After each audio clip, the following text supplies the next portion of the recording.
বিশ্বনবী সাল্লাল্লাহু আলাইহি ওয়াসাল্লাম সূরা রহমান একবার সাহাবীদের সামনে তেলাওয়াত করলেন। সাহাবীরা চুপচাপ।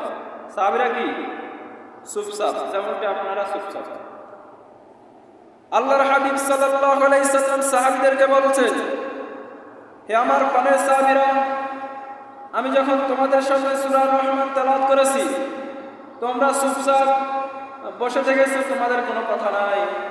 আমি যখন তায়েফের ময়দানে জিনদের সামনে সূরা রহমান তেলাওয়াত করেছি, তারা কিন্তু চুপচাপ বসে থাকে নাই। সুবহানাল্লাহ।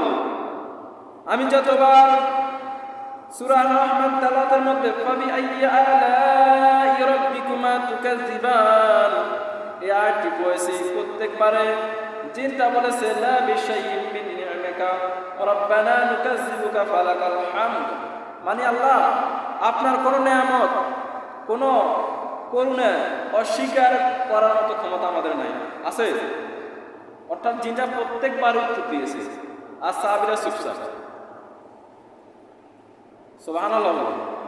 আল্লাহ রাব্বুল আলামিন আমাদের কত নেয়ামত দিয়েছে, এই জন্য কখনোই এই নেয়ামত বর্ণনা করে শেষ করা যাবে না। এরপরে সূরা রহমান বাইহাকি শরীফের একটি বর্ণনা এসেছে। আল্লাহ হাবিব সাল্লাল্লাহু আলাইহি ওয়াসাল্লাম বলেছেন, ইন্না লিকুল্লি শাইইন আরুস ওয়া আরসুল কুরআন সূরাতুর Rahman. Surely there is bite every human being, the bite from Quran Surah Rahman. মানে এই পৃথিবীতে যত মানুষ রয়েছে প্রত্যেকের একজন করে নববধূ রয়েছে। নববধূ মানে কি? নতুন বউ আছে না নাই? প্রত্যেকের আছে। আর কোরআনের নববধূ হলো সূরা রহমান।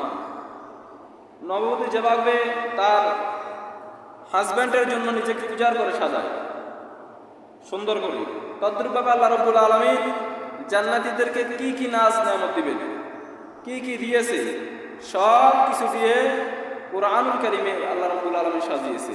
সুবহানাল্লাহ।